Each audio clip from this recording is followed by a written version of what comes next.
Our next law of chemical combination is law of definite or law of constant proportion. सबसे पहले ये law किसने दिया था? हमने पहले भी कहा था, जैसे लॉ ऑफ कंजर्वेशन ऑफ मास में आपसे कहा था कि 1 मार्क्स का क्वेश्चन तो पहले ये बनता है कि law of conservation of mass is given by Antoine Lavoisier. ठीक है, Antoine Lavoisier. Similarly, law of definite proportion, law of constant proportion, this law was given by Joseph Proust.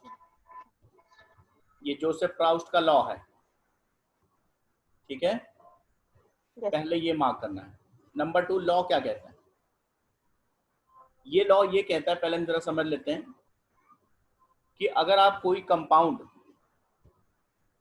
किसी कंपाउंड को आप प्रिपेयर करते हैं, किसी कंपाउंड का formation करते हैं और किसी भी मेथड से, तरीका कुछ भी हो, सोर्स ऑफ फॉर्मेशन कुछ भी हो, किसी भी कंपाउंड के को आप किसी भी मेथड से प्रिपेयर करें, उस कंपाउंड के अंदर उसके कंस्टिट्यूएंट एलिमेंट्स के मासेस का रेशियो एक डेफिनेट रेशियो होगा, एक कांस्टेंट रेशियो होगा। ये नेचर ऑफ प्रोसेस पर डिपेंड नहीं करेगा। एग्जांपल, सपोज आप वाटर मॉलिक्यूल का सैंपल लेकर आते हैं, वाटर मॉलिक्यूल्स को हमारे पास लाते हैं और अलग अलग सोर्सेस से वाटर मॉलिक्यूल को लेकर आते हैं। आप रेन वाटर का सैंपल लाते हैं, आप ग्राउंड वाटर का सैंपल लाते हैं, आप टैप वाटर का सैंपल लाते हैं, आपने लेबोरेटरी में जो वाटर बनाया उसका सैंपल लेकर आते हैं। तो आप चाहे कहीं से भी वाटर का सैंपल लेकर आओ, जब हम फाइनली उसको एनालाइज करेंगे तो उसके अंदर हाइड्रोजन और ऑक्सीजन एलिमेंट्स का रेशियो बाय मास, हाइड्रोजन और ऑक्सीजन के मास का रेशियो उस वाटर मॉलिक्यूल में कांस्टेंट मिलेगा, कॉमन मिलेगा, फिक्स मिलेगा, डेफिनेट मिलेगा। चाहे वो ग्राउंड वाटर में हम देख लें, चाहे वो रेन वाटर में देख लें, चाहे टैप वाटर में देख लें। आप अगर वही सेम कंपाउंड आप बना रहे हो तो चाहे जिस तरीके से बनाओ, अल्टीमेटली उसके अंदर उसके एलिमेंट्स के मास का रेशियो कॉमन होगा, कांस्टेंट होगा। एग्जांपल, एक और एग्जांपल समझिए। सपोज कोई कार्बन डाइऑक्साइड प्रिपेयर करता है और कार्बन डाइऑक्साइड को प्रिपेयर, सपोज 3 स्टूडेंट्स हैं ए बी सी, और तीनों को एक वर्क दिया गया, होमवर्क दिया गया कि आप CO2 का फॉर्मेशन करिए, CO2 को प्रिपेयर करिए। तीनों ने CO2 को प्रिपेयर किया, कार्बन डाइऑक्साइड को, लेकिन मेथड अलग अलग सेलेक्ट किया। पहले स्टूडेंट ने CO2 को प्रिपेयर किया by burning of carbon in oxygen. CO2 का फॉर्मेशन किया कार्बन को ऑक्सीजन में बर्न करके, यानी जो प्रोसेस यूज किया C+O2 गिव्स CO2। इस प्रोसेस के थ्रू डायरेक्ट कार्बन को ले जाके ऑक्सीजन में बर्न कर दिया, डायरेक्ट बिल्कुल। कार्बन मतलब कार्बन के बहुत सारे फॉर्म हमारे नेचर में, जैसे कोयला, जो कार्बन का फॉर्म है उसको ले जाके बर्न कर दिया, CO2 बन गया। दूसरे स्टूडेंट बी ने CO2 प्रिपेयर किया, लेकिन मीथेन गैस के कंबशन से, बर्निंग से, यानी उसने जो ऑप्शन सेलेक्ट किया CO2 प्रिपेयर करने का वो ये लिया, मीथेन का कंबशन। यहां से भी CO2 बनेगा, यहां से भी CO2 बनेगा, लाइक दिस। उसने भी CO2 बनाया, लेकिन उसने तरीका अलग रखा, मीथेन का कंबशन या बर्निंग किया। तीसरे स्टूडेंट ने कैल्शियम कार्बोनेट, इस कंपाउंड का डिकम्पोजिशन किया, कैल्शियम ऑक्साइड प्लस CO2 में, उसको डिकम्पोज किया, हीट किया, और इससे CO2 बनाया। तीनों ने एक ही कंपाउंड बनाया CO2, लेकिन तीनों ने अलग अलग सोर्स ऑफ फॉर्मेशन रखा, अलग अलग मेथड ऑफ फॉर्मेशन लिया है। एक ने कार्बन की बर्निंग से बनाया, एक ने कंबशन ऑफ मीथेन प्रोसेस से बनाया, एक ने डिकम्पोजिशन ऑफ कैल्शियम कार्बोनेट से बनाया। But according to law of definite proportion, इन तीनों CO2 के अंदर, ये तीनों जो सैंपल्स हैं कार्बन डाइऑक्साइड के, इन तीनों के अंदर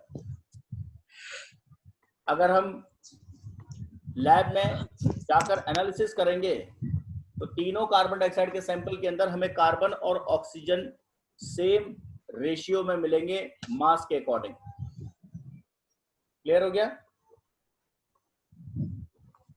जैसे पहला जो CO2 है, इसमें कार्बन और ऑक्सीजन के मास के बीच में अगर आप रेशियो देखेंगे तो वो 3:8 आएगा। तो इस CO2 में जो दूसरे तरीके से आपने बनाया, इसमें भी कार्बन और ऑक्सीजन के मास का रेशियो 3:8 आएगा। और ये जो CO2 आपने मेथड नंबर 3 बनाया, इसमें भी कार्बन और ऑक्सीजन के मास का रेशियो 3:8 आएगा। दुनिया में कोई भी CO2 बनाए और कैसे भी बनाए और कहीं बनाए, मतलब मेथड ऑफ फॉर्मेशन, प्लेस, कुछ भी हो, कोई इंडिया में बनाए, कोई US में बनाए, UK में बनाए, और किसी भी तरीके से बनाए, कोई भी मेथड अडॉप्ट करे, तो CO2 के अंदर C और O का के मास का रेशियो ऑलवेज डेफिनेट होगा, फिक्स्ड होगा, 3:8 ये ही रहना है। क्लियर हो गया? समझ में आ गया लॉ ऑफ डेफिनेट प्रोपोर्शन क्या है? Yes. ठीक है, क्या कहता है ये? A given compound always contains exactly the same proportion of elements by mass, by weight, whatever is the source of formation of compound. किसी कंपाउंड को प्रिपेयर करने का सोर्स कुछ भी हो, उसके अंदर उसके एलिमेंट्स के वेट का एक सेम प्रोपोर्शन होगा, एक डेफिनेट प्रोपोर्शन होगा। This is the law of definite proportion. Clear हो गया? Yes sir. अब न्यूमेरिकल्स देखते हैं, एक एग्जांपल के थ्रू समझ जाएंगे हम लोग न्यूमेरिकल्स कैसे आएंगे। यहां पर इस इलस्ट्रेशन को देखिए। The common salt was obtained from 2 different sources. Common salt मतलब किसको कहते हैं हम लोग? कॉमन सॉल्ट NaCl, NaCl को, सोडियम क्लोराइड को। The common salt was obtained from 2 different sources. In one source या in one sample the percentage of chlorine was found to be 60.75%. In the second sample, 3.888 gram of chlorine were present in 6.4 gram of salt. Show that these data are in accordance to the law of constant proportion. Prove करना है कि law of constant proportion के according ये data match कर रहा है या follow कर रहा है। अब देखिए, जो पहले सोर्स से हमें कॉमन सॉल्ट मिला है उसमें क्लोरीन का परसेंटेज क्या है? 60.75%। अगर जो दूसरे सैंपल से हमें NaCl मिला, अगर उसमें भी क्लोरीन हम प्रूफ करते हैं कि 60.75% ही है क्लोरीन का परसेंटेज, तो NaCl के किसी भी सैंपल में क्लोरीन का सेम परसेंटेज मिल रहा है आपको, और इसका मतलब है कि law of definite proportion follow हो रहा है। ये तो करना है आपको, ठीक है? Yes sir. तो अब हम इसे प्रूव करते हैं, सॉल्यूशन करते हैं इसका। अब सॉल्यूशन में देखिए, आप गिवन क्या है पहले, सबसे पहले आप ये देखिए सॉल्यूशन में, अगर हम सॉल्यूशन की बात करेंगे तो पहले आप ये देखिए कि हमें क्या गिवन है। तो हमने कहा हमें जो गिवन है वो है percentage of chlorine in sample 1, percentage of chlorine in first sample of NaCl। ठीक है, कितना है वो सैंपल में परसेंटेज? 60.75%। इसे हमने कह दिया अपना इक्वेशन नंबर 1। अब हम सेकंड में भी प्रूफ कर ले जाए अगर यही। अच्छा, एक बात और, अगर इतना क्लोरीन का परसेंटेज है तो इसका मतलब सोडियम का परसेंटेज कितना होगा? इसी फर्स्ट सैंपल में सोडियम का परसेंटेज कितना होगा? बोलो भाई, Na और Cl दो ही चीजें हैं, Cl का परसेंटेज इतना है तो 100 में से माइनस नहीं कर लेंगे आप इसे, रेस्ट जो होगा वो सोडियम का परसेंटेज होगा। क्लियर? Yes sir. यही तो है, हमें ये तो प्रूव करना है कि ये सेम कहानी दूसरे सैंपल में भी है। अब जरा इन सैंपल 2, इन सेकंड सैंपल की बात करते हैं, जरा उसमें देखिए क्या डेटा हमारे पास है। In second sample of NaCl, उसके लिए जरा डेटा देखते हैं क्या दिया हुआ है। सेकंड सैंपल के लिए ये कह रहे हैं कि 3.888 ग्राम क्लोरीन प्रेजेंट है इन 6.4 ग्राम ऑफ सॉल्ट। तो सेकंड सैंपल के लिए मास ऑफ सॉल्ट कितना दिया हुआ है? सॉल्ट यानी NaCl, NaCl का मास कितना दिया हुआ है? 6.4 ग्राम। और इसमें क्लोरीन कितना है सॉल्ट में? बोलो, 0.888 grams. सॉल्ट के अंदर क्लोरीन कितना है? क्वेश्चन में दे रखा है 3.888 grams. तो क्या आप यहां से परसेंटेज ऑफ क्लोरीन नहीं निकाल सकते? इसमें परसेंटेज ऑफ क्लोरीन अगर हम निकालें तो क्या होगा? Mass of chlorine 3.888 upon 6.4 into 100. हाँ, इंटू 100 अपॉन 6.4. ठीक है।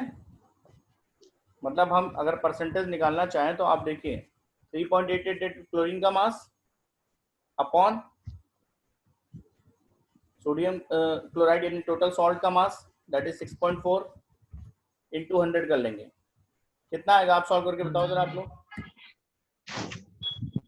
60.75 आ रहा है एग्जैक्ट? सॉल्व किया कि नहीं? 60.75 आ रहा है ना? Yes sir. और Yes. वही परसेंटेज देखिए क्लोरीन का फर्स्ट सैंपल में भी है। तो इसका मतलब चाहे आप जिस सोर्स से NaCl को लेकर आ रहे हैं, हमें क्लोरीन का परसेंटेज कॉमन मिल रहा है ना? तो क्लियर हो गया नहीं हो गया? बोलो आप लिखिए yes sir. Cl and Na, अगर Cl का सेम है तो Na का भी सेम होगा, are same in both samples of common salt, ये तो लिखेंगे आप। इसका मतलब द गिवन डेटा किसके अकॉर्डिंग है?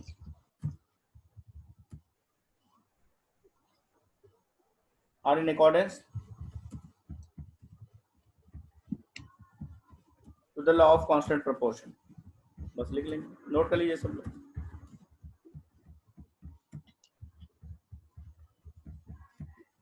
क्लियर?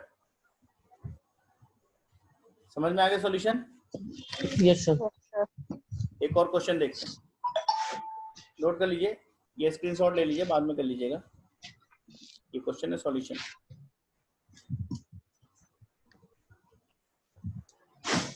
चलिए अब नेक्स्ट क्वेश्चन पे आते हैं जरा हम लोग।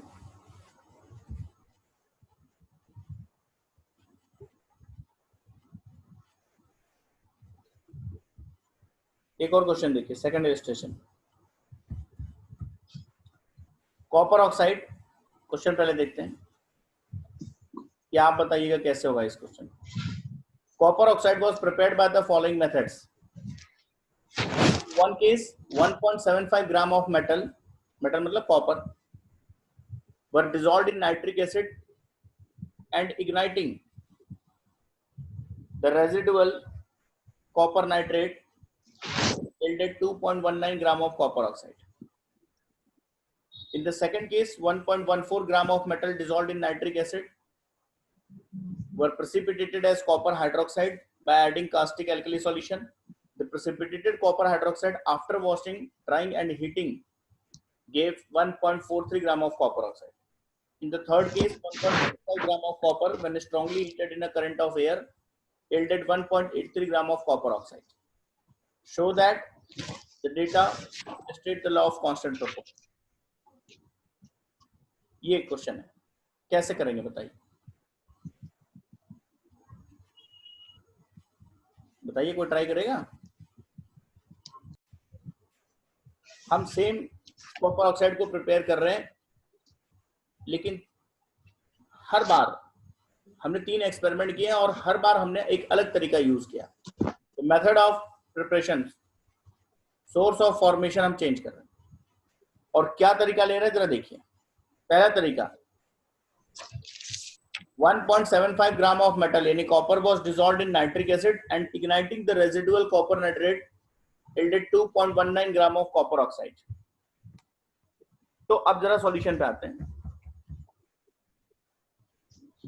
अब इसमें देखिए केस 1 या सैंपल 1 जो है आपके पास, उसके लिए डेटा क्या दिया हुआ है? फर्स्ट सैंपल जो दिया हुआ है copper oxide, first sample of copper oxide, इसके लिए जरा डेटा देखिए क्या दिया हुआ है। पहले सैंपल को आपने प्रिपेयर कैसे किया, वो तरीका और डेटा क्या है उसके लिए। तरीका ये लिया है, क्वेश्चन में देख रहे हैं आप कि पहले इसमें क्या किया गया है, कॉपर को डिसॉल्व किया गया HNO3 में, तो कॉपर +2 HNO3, ठीक है। यहां से आपको मिला कॉपर नाइट्रेट जो क्वेश्चन कह रहा है, और इस कॉपर नाइट्रेट को हमने किया हीट, आगे इसको हीट किया, इससे बनाया कॉपर ऑक्साइड। ये तरीका यूज किया है। क्वेश्चन पढ़िए। 1.75 gram of metal was dissolved in nitric acid and igniting the residual copper nitrate, copper nitrate को इग्नाइट किया, हीट किया, तो वहां से हमें 2.19 ग्राम कॉपर ऑक्साइड मिला। ये तरीका है, ठीक है। अच्छा, इस मेथड में कॉपर कितना लेकर स्टार्ट किया था आपने अकॉर्डिंग टू क्वेश्चन? कितने कॉपर से लेकर आपने प्रोसेस स्टार्ट किया था? 1.75, ठीक है। फाइनली कितना कॉपर ऑक्साइड मिला? बीच की स्टेजेस से हमें नहीं मतलब है, फाइनल क्या मिला कॉपर ऑक्साइड, कितना मिला?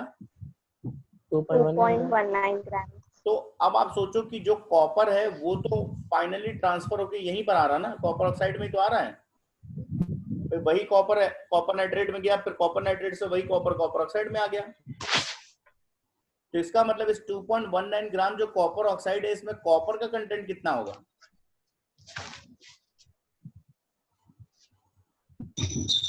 1.75। वही कॉपर तो यहाँ पर आ रहा है घूम फिर के। Yes sir, 1. कितना कॉपर होगा? तो रेस्ट क्या है? कॉपर ऑक्साइड में इतना कॉपर है, तो बाकी क्या है? ऑक्सीजन।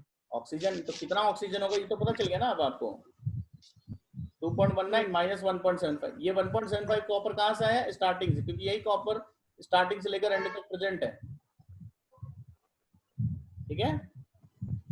तो आपको जो फर्स्ट सैंपल मिला कॉपर ऑक्साइड का, उसमें कॉपर का अमाउंट भी पता है, ऑक्सीजन का अमाउंट भी पता है। क्या यहां से आप परसेंटेज ऑफ कॉपर नहीं निकाल लेंगे? या चलो ऑक्सीजन का अमाउंट 1 मिनट के लिए हम भूल जाते हैं, कॉपर का अमाउंट इसमें इतना है, टोटल कंपाउंड इतना है, तो क्या आप परसेंटेज ऑफ कॉपर निकाल सकते हैं in first sample of copper oxide?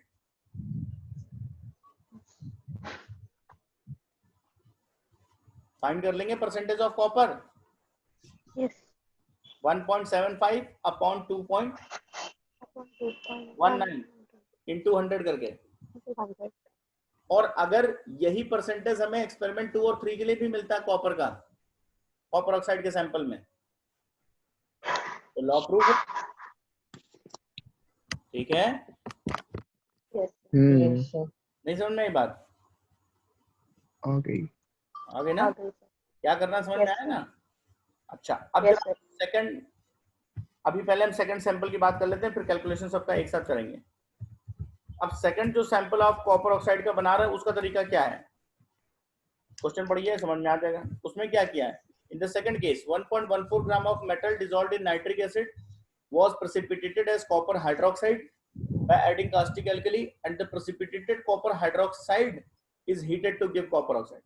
यानी सेकंड मेथड में आपने क्या किया, लगभग वैसे किया, कॉपर लिया, HNO3 साथ उसको ट्रीट किया, कॉपर नाइट्रेट बना जैसे पहले केस में बन रहा था, लेकिन कॉपर नाइट्रेट से अभी आपने कॉपर ऑक्साइड नहीं बनाया। इसके बाद एक स्टेज और, इन्होंने कहा कि वो जो कॉपर नाइट्रेट बना इस कॉपर नाइट्रेट में हमने क्या ऐड किया, कास्टिक एल्कली NaOH, इसमें NaOH मिलाया,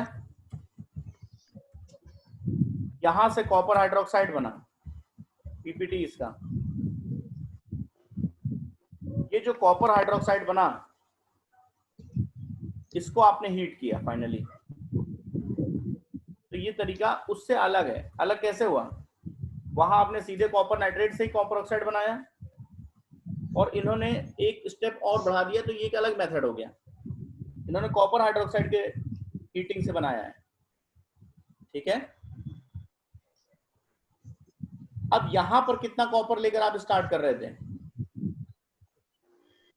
1.14 ग्राम। फाइनली कितना ग्राम कॉपर ऑक्साइड बना, 1.43 ग्राम। तो बात तो वही है ना कि ये कॉपर ही तो इसमें आया ट्रांसफर होके, समझ में आई बात। Yes sir. तो इस 1.43 ग्राम कॉपर ऑक्साइड में कॉपर कितना है, 1.14. ठीक है ना, क्योंकि कॉपर ही तो अल्टीमेटली कॉपर से कॉपर नाइट्रेट में आया, कॉपर नाइट्रेट से कॉपर हाइड्रोक्साइड में आया और कॉपर हाइड्रोक्साइड से वो कॉपर ही ट्रांसफर होकर कॉपर ऑक्साइड में चला गया। तो जो स्टार्टिंग में कॉपर लिया था वही तो घूम फिर के लास्ट में कॉपर ऑक्साइड में पहुंच गया। तो जो सेकंड आपने मेथड में कॉपर ऑक्साइड बनाया उसके अंदर भी आप परसेंटेज ऑफ कॉपर फाइंड कर लेंगे। बोलिए। Yes sir. अब थर्ड केस, तीसरा जो केस है, जो थर्ड सैंपल है उसमें क्या हुआ, थर्ड सैंपल में बात करते हैं जरा, ठीक है। Third sample of copper oxide, इसमें क्या मेथड आपने अडॉप्ट किया है, इसमें क्वेश्चन ने क्या कहा जरा पढ़िए। In the third case 1.45 gram of copper when strongly heated in a current of air, यहां पर सीधे एयर में हीट कर दिया कॉपर को। मेथड ये बिल्कुल अलग है इन सबसे। इसमें सीधे आपने कॉपर को ऑक्सीजन के साथ या एयर में हीट कर दिया और सीधे कॉपर ऑक्साइड बन गया। हम बैलेंसिंग नहीं कर रहे हैं बट मेथड की बात समझा रहे हैं। ये तीसरा ऑप्शन है। इसमें कितना कॉपर लिया था आपने,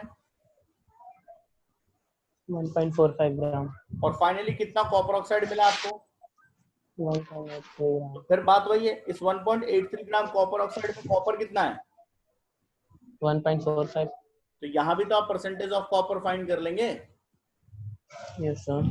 हमें बस कंफर्म क्या करना है कि ये जो तीनों ही मेथड्स हैं, तीनों अलग अलग मेथड्स हैं बट बना हम कॉपर ऑक्साइड ही रहे तीनों में।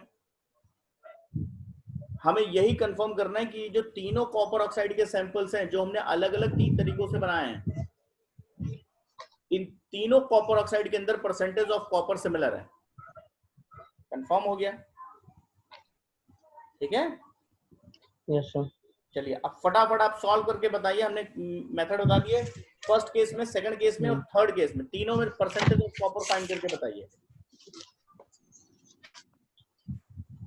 ये क्वेश्चन आपका होमवर्क है, इसे हम नेक्स्ट टाइम पे डिस्कस करेंगे। अभी आप स्क्रीनशॉट ले लीजिए। क्लियर? Yes sir. और इसके अलावा ये कुछ और क्वेश्चंस हैं जो लॉ ऑफ कांस्टेंट प्रोपोर्शन पे ही हैं, ये भी आपका होमवर्क है। ये जितने क्वेश्चंस हैं, पहले क्वेश्चन नंबर 1 2 3 के लिए नोट कर लीजिए।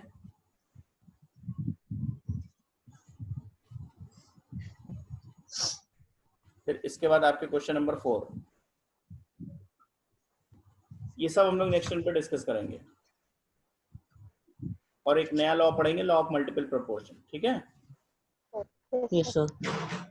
ओके, आज के लिए इतना ही। Thank you, sir. Welcome. Thank you sir.